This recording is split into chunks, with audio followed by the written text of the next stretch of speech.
సరిగ్గా నెల రోజుల క్రితం ఒక బిగ్ న్యూస్ వచ్చింది. ఇండియన్ ఎయిర్ ఫోర్స్ 114 రఫాల్ జెట్స్ని కొనడానికి ప్లాన్ చేస్తుంది. డిఫెన్స్ మినిస్ట్రీకి ఆ ప్రపోజల్ని సబ్మిట్ చేయబోతుందని. దీని మీద వీడియో చేశాను. అలాగే ఎందుకు ఎయిర్ ఫోర్స్ 114 రఫాల్స్ని కొనాలని డిసైడ్ అయిందో కూడా మాట్లాడుకున్నాం. అయితే ఇప్పుడు ఎయిర్ ఫోర్స్ ఆ ప్రపోజల్ని సబ్మిట్ చేసింది. ప్రస్తుతం డిఫెన్స్ మినిస్ట్రీలో దీని గురించి చర్చలు జరుగుతున్నాయి. అప్రూవల్ వచ్చాక ఫ్రాన్స్తో ప్రైస్ గురించి మాట్లాడటం జరుగుతుంది. ఎస్టిమేషన్ అయితే ఈ డీల్ 2 లక్షల కోట్ల రూపాయలు లేదా అంతకన్నా ఎక్కువే ఖర్చు అవబోతుంది. 36 రఫాల్స్లా ఇంపోర్ట్ చేసుకోవడం కాకుండా ఈసారి మన దేశంలోనే మ్యానుఫ్యాక్చర్ అవబోతున్నాయి. జెట్లో కనీసం 60% స్వదేశీ మెటీరియల్స్ని వాడబోతున్నారు. ఆపరేషన్ సింధూర్లో రఫాల్స్ PL-15 మిజైల్స్ని జామ్ చేశాయి. పర్ఫార్మెన్స్ నచ్చింది కాబట్టి రఫాల్ ఫ్లీట్ని 36 నుండి 150కి 4 రెట్లు చేస్తుంది. నేవీ కూడా ఆల్రెడీ 26 రఫాల్ మెరైన్ జెట్స్ డీల్ని సైన్ చేసింది.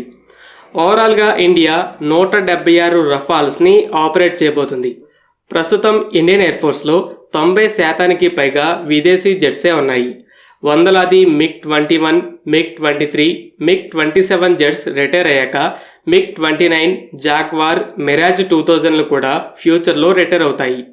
రఫాల్, సుకోయిస్ మాత్రమే ఉంటాయి. అయితే వందలాది Tejas mark 1A, Tejas mark 2 AMCA జెట్స్ని కొనబోతుంది. సో రఫ్ ఎస్టిమేషన్ అయితే ఫ్యూచర్ ఎయిర్ ఫోర్స్లో 50% స్వదేశీ జెట్స్ ఉంటాయి. మిగతా 50% రఫ్గా 272 సుకోయ్ జెట్స్, 150 రఫాల్స్. సుకోయిస్ విషయంలో రష్యా మీద పెద్దగా ఆధారపడట్లేదు. HAL ఈ జెట్స్ని మ్యానుఫ్యాక్చర్ చేసింది. ఇంకా స్వదేశీ కంటెంట్ని కూడా పెంచుతుంది. లాస్ట్ ఇయర్ ఆర్డర్ చేసిన 12 Su-30 జెట్స్లో 62% స్వదేశీ మెటీరియల్ ఉండబోతుంది. మెయింటెనెన్స్, రిపేర్, ఓవర్హాల్ ఫెసిలిటీ కూడా మన దేశంలోనే ఉంది. అయితే రఫాల్స్ని కూడా పెద్ద సంఖ్యలో అలా లోకల్గా మ్యానుఫ్యాక్చర్ చేస్తే స్పేర్ పార్ట్స్ విషయంలో పూర్తిగా ఫ్రాన్స్ మీదే ఆధారపడే పని ఉండదు. డజాల్ట్ ఏవియేషన్ నోయిడాలో రఫాల్స్ కోసం MRO ఫెసిలిటీని ఏర్పాటు చేస్తుంది. ఫ్రెంచ్ సాఫ్రాన్ హైదరాబాద్లో రఫాల్ ఇంజన్స్ కోసం కూడా MRO ఫెసిలిటీని ఏర్పాటు చేస్తుంది. సో 50% స్వదేశీ జెట్స్ని ఆపరేట్ చేసి మిగతా 50% ఫారెన్ జెట్స్ విషయంలో కూడా విదేశాలపై పెద్దగా ఆధారపడకుండా ప్లానింగ్ అనేది జరుగుతుంది. ప్రజెంట్ ఉన్న 36 రఫాల్స్ F-3R versions. Indian navy order చేసింది లేటెస్ట్గా వచ్చిన F-4 వర్షన్. 114 రఫాల్ డీల్ అయితే నెక్స్ట్ ఇయర్ లేదా 2027లో సైన్ అవుతుంది. సుమారు 2030లో డెలివరీస్ మొదలవుతాయి. సో రఫాల్ F-5 వర్షన్ అవ్వడానికి ఛాన్సెస్ ఉన్నాయి. అలాగే లోకల్ ప్రొడక్షన్లో స్వదేశీ ఉత్తమ్ రెడార్, ఏవియానిక్స్ని ఇంటిగ్రేట్ చేయొచ్చు. నేవీ కూడా 26 రఫాల్ మెరైన్ జెట్స్లో ఫ్రెంచ్ రెడార్ని తీసేసి స్వదేశీ రెడార్ని ఇంటిగ్రేట్ చేయాలని ప్లాన్ చేసింది. కానీ టైం సరిపోదు అని ఆ ప్లాన్ని డ్రాప్ చేసుకుంది. అయితే రఫాల్లో ఫ్రెంచ్ వెపన్స్కి తోడుగా మన వెపన్స్ని కూడా ఇంటిగ్రేట్ చేయబోతుంది. అయితే ఈసారి ఎయిర్ ఫోర్స్ స్వదేశీ gallium nitrate based AES radar లాంటి ఇంకా అడ్వాన్స్డ్ టెక్నాలజీస్తో అప్గ్రేడ్ చేయొచ్చు. ఈ 114 Rafale deal AMCA jet engine development డీల్లో ముఖ్యమైన రోల్ని ప్లే చేసింది. జెట్ ఇంజన్ టెక్నాలజీని దాదాపు ఏ దేశం కూడా పూర్తిగా షేర్ చేయదు. Already 2 Rafale deals, submarine deals తర్వాత మరో 114 రఫాల్స్ని కూడా ఆర్డర్ చేస్తామని లెవరేజ్గా వాడి ఫ్రాన్స్ని కంప్లీట్ జెట్ ఇంజన్ టెక్నాలజీని షేర్ చేసేలా ఒప్పించారు.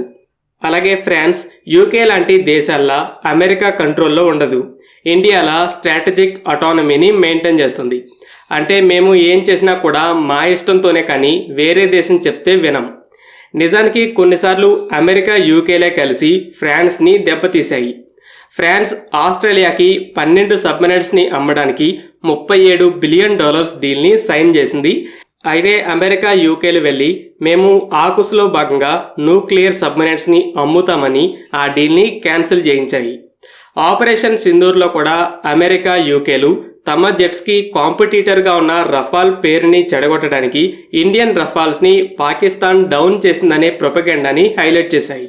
సో ఫ్రాన్స్ తమ డిఫెన్స్ పార్ట్నర్షిప్స్ విషయంలో అమెరికా కంట్రోల్లో ఉండదు.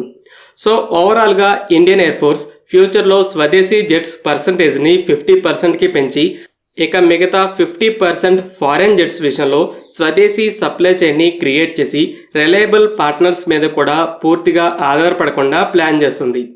అయితే సుకోయిస్లా రఫాల్స్ని ఇండియాలో మ్యానుఫ్యాక్చర్ చేయడంలో హెచ్ఏఎల్ది పెద్దగా ఇన్వాల్వ్మెంట్ ఉండదు. డజాల్ట్ రిలయన్స్ ఏరోస్పేస్ లిమిటెడ్ అని ఆల్రెడీ జాయింట్ వెంచర్ ఉంది. డజాల్ట్కి 49% షేర్, అనిల్ అంబానీ రిలయన్స్కి 51% షేర్ ఉండేది. అయితే రీసెంట్గా డజాల్ట్ ఆ 2% షేర్ని కూడా కొనుక్కొని కంట్రోల్ని గెయిన్ చేసింది. ఈ డీల్లో హెచ్ఏఎల్ ఇన్వాల్వ్మెంట్ లేకుండా అలాగే ఫ్రెంచ్ కంపెనీ ఇన్వాల్వ్మెంట్ ఉండడం వల్ల ప్రొడక్షన్లో పెద్దగా డిలేస్ ఉండవు. ఫ్రెండ్స్, ఈ వీడియో మీకు నచ్చినట్లయితే లైక్ చేయండి. అలాగే మరిన్ని ఇంపార్టెంట్ డిఫెన్స్ అప్డేట్స్ కోసం మన ఛానల్ని సబ్స్క్రైబ్ చేసుకోండి.